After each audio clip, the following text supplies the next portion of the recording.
Alrighty, welcome back everybody. We're going to take a look at OpenRocket and how to use this software. So the first thing you'll probably want to do is download OpenRocket, and the way you would get there is you would click on the link and then download it for your operating system, Windows or Mac. Okay, so you've downloaded and you've opened the software. What are we looking at? Well, it turns out there's a whole lot of stuff here. Now, the big thing we're trying to do is make sure that the rocket we are going to fly is going to be stable.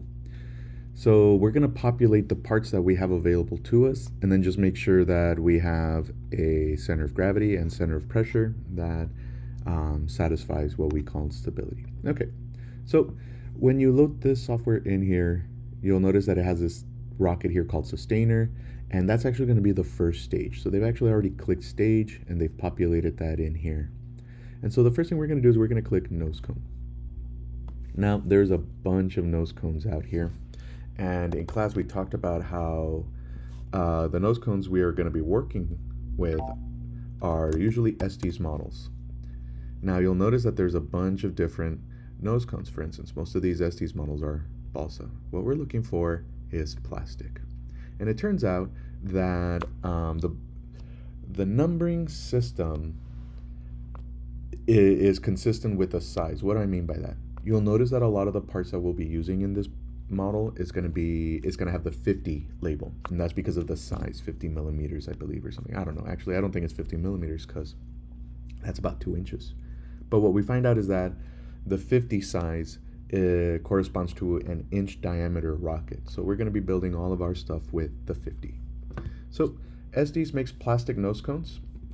So we can type in PNC, and that doesn't show up. So we'll just go ahead and erase Estes, PNC, and now we can see here. Now you'll notice that there's a dash, 50.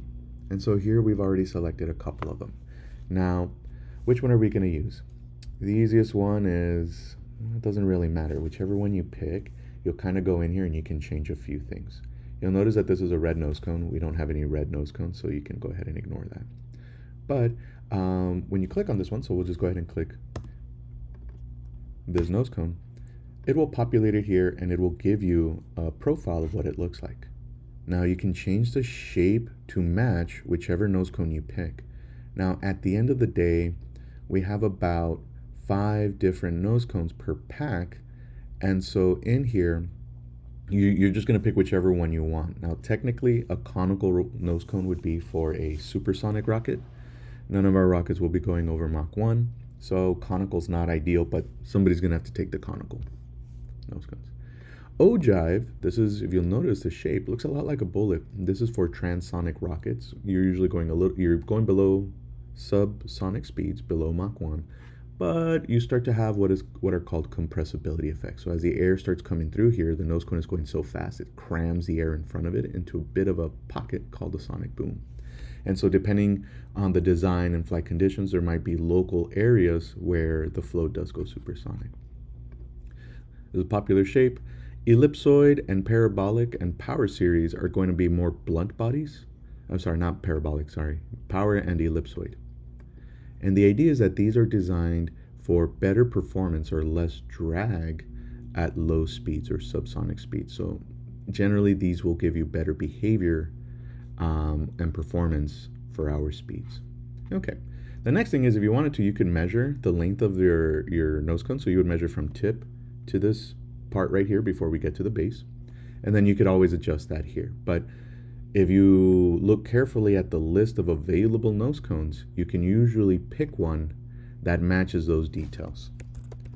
So you'll notice that as you start to measure the length here, you'll have different lengths that will match better with what you have available, and that will help you select a nose cone if you want. Or you can just choose one, change the shape, put the length, and then the diameters as need be. Okay, so I just chose this guy here, and you know what? Let me go back and change it to PNC 50, PNC-50, and I'm just going to choose this one, PNC 50KA, and I'll just run with it. Okay, the next thing we're going to do is add a body tube. Now, it turns out, again, our body tube is from Estes, and you'll notice, that most of these, right, we see here BT50. So we're looking for a body tube 50, again, doesn't like that because manufacturer is on a different section than part number. So here I'm just going to type in BT50. And we start to see that we have a bunch of body tubes that all have the same diameters, but the difference is the length. Now, the body tubes that we have in class are all 18-inch tubes. Now, they're not yellow, they're just normal cardboard, so they're technically this one down here. So if you want, click this guy. Later on, by the way, your rocket does not need to be 18 inches long. As a matter of fact, you will find out that you will get better performance if you make it shorter. For instance, the one in front of the class is about 8, 9 inches in length, and that's a more ideal size for an A-type engine. Anyways, so anywhere between 10 and 18 inches is your rocket, and we'll check for stability and stuff like that later to make sure we're good. Now, this is not a motor mount. The motor will fit in the in the body tube, but we're going to make a different motor mount, so we're not going to pick that here. Again, if you want to override the mass, change it because maybe you already built this rocket on your own, you can do that here. Anyways, you don't really need to change anything. We'll just go ahead and click body tube 50, load it in. Okay, now the next couple of things is we've added our body tube. We don't need to have any transitions, but you'll notice that we have some fins here. Now that we've loaded in some parts, you will see that the center of gravity is right here, and the center of pressure is in front, represented by this red dot. Now what we really want is this red dot behind the blue dot, so we'll add some fins. So in a second, I'm going to do a separate video for the fins. And what I'm going to do in the meantime is actually build up the rest of the rocket. So for instance, our rocket's going to need a parachute. If you look at the parachutes in front of the class, you'll notice that our parachute is 14 inches and is from a brand called Quest. So it's actually this guy right here. You could even type in Quest, and you will get the only 14-inch diameter parachute. Now, depending on how well you pack it, oops, let me minimize that. It's going to give you a preview of where it's going to be. Now, your rocket is usually going to be a pack length of about 2 inches. So I'm actually going to change that here. You don't need to, but you know, just to get it a little bit more consistent. And yeah, I'm going to pack it to at the very top here. When the nose comes out, that'll pull out the parachute. And so I'll go ahead and say, all right, I like this. We've added our parachute. The next thing is we need to add the shock cord. The shock cord is going to be attached between the nose cone and the body tube, and the parachute is actually attached to the middle of the shock cord so that it kind of really, it's like a bungee cord so that it doesn't rip from the body tube. So we'll just add a shock cord here. The ones that we have in class are already a certain length. You don't have to cut them. If you want to, you can cut them, and then you can change that here. Doesn't really matter. We're just adding it just so that we have the mass of it accounted for. It's not a lot. It's less than 0.1 ounces or 0.2 ounces per foot, but weight and balances are such an important deal that it's just in our interest to include it. Okay, so far we've added our PNC 50 nose cone. We can change the shape. We've added our body tube, BT50, parachute, and shock cord. The last thing we technically need is the motor mount, and we're going to make the motor mount out of a couple of inner components here. We're going to use a inner tube, some centering rings, and an engine block.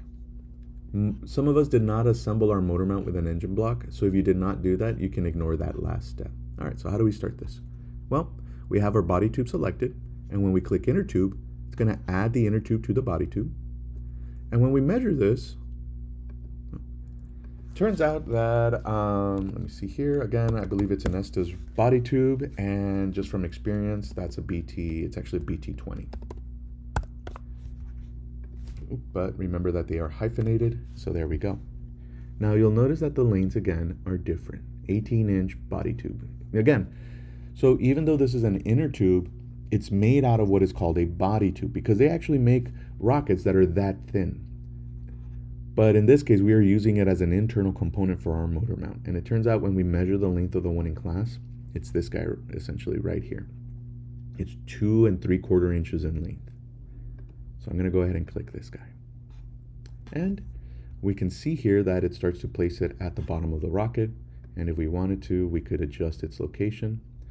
There are motivations for sticking the motor out a little bit here. But if you want to just leave it flush, that's fine. Technically, that does add area behind the rocket, which shifts the center of pressure backwards, which in this case right now is way too forwards. Right? So that may be a motivation. The other thing is, if you've ever looked at a boat when it passes through the water, it creates a wake that the water rushes in and behind after the boat passes through the water. The same thing happens to rockets in air, and that creates a low pressure region right here. And low pressure regions, what ends up happening is air pushes from high pressure to low pressure. So what ends up happening is you kind of get like a suction effect behind the rocket here, and that is essentially extra drag that the rocket has to overcome. So just a consideration. As a matter of fact, back in the 2010s, it was really popular for people to trail behind semis because this effect, this low pressure effect, would essentially pull your car forwards and save you a little bit of gas mileage. But then you're like 3 feet from behind the semi, and that's not a very safe distance to be. Anyways, so we'll go ahead and add our motor mount. Now, one thing I forgot to do is this is a motor mount. So on the inner tube tab, we're going to click over to the motor tab, and we're going to click this is a motor mount. And click OK. The last things we need are our centering rings. Again, they are Estes centering rings. And you'll notice that, some of them are made out of plywood. Those aren't the ones we're looking for. Our centering rings are these over here. Turns out that the centering rings we are using are to attach a body tube 20 to a body tube 50, and so that's going to be this guy right here. And again, we can adjust its location. We'll go ahead and say that, yeah, we put it at the bottom of the motor mount. Oops. Let me just put, okay. All right, so we'll click OK. Now there's technically 2 centering rings, one at the front and back. Now we could go digging for it, but I'm just going to go ahead and duplicate it. You can either right click, or it's already selected, duplicate. Then you can double click on this guy, and then you can adjust its position so that it moves to the front of the motor mount tube, right about there. Oop. There we go. Okay, we don't need to do any overrides or appearances. I mean, if we wanted them to look different, we could change the color here and whatnot, but whatever. Okay. Alrighty. Now you'll notice that it's giving you the mass with no motors. Now we can actually go, and since we have our motor mount, we can go ahead and go to motors and configuration. That's going to be this tab over here at the top. And it asks, what are the motor mounts? So if we forgot to select them earlier, we can always select them here. And we're going to add a new configuration. We are using a C6 motor. So you'll notice that the classes of the motors are over here. Go ahead and just narrow our selection to just C6. And you'll notice that our motors have a -5 at the end. That 5 represents the delay for the parachute ejection charge. So we'll just put a 5 here, and we'll click OK. When we do that, it tells us this rocket's going to go 54.2 feet. It's going to go 169 feet per second at its fastest point. And that's not very impressive. As a matter of fact, one of the most important things for us to understand is that simulations are only that. Simulations. They are seldom a prediction of the real world. And right now, I would be very hesitant to even say this thing will go 15 feet in the air because it's very unstable. We have negative 64% stability, whatever that number means according to the software. So this is probably going to go off course within 2/3 of its existence, or whatever, if you want to kind of estimate that. I'm totally BSing that number or estimation, but whatever. So this is where fins come in. Now, later on, if you want to see how your whole shebang works, you could actually plot these details and then see, hey, how is this going to fare? So under flight simulations here, you could go and you can even plot, altitude versus velocity. I don't really care for acceleration, so I'm going to delete that. And then boom. And so here we can see that, okay, the motor turns on. This right here appears to be, okay, they give us vertical velocity. Boop, boop, boop, boop, boop. And so eventually, this is the part where it's accelerating. Then the engine stops firing and it decelerates. at 32 feet per second every second. And then eventually, when the velocity is not just zero, but slightly heading downwards, then after about some time, it continues heading downward, downward. Actually, here's the motor burnout.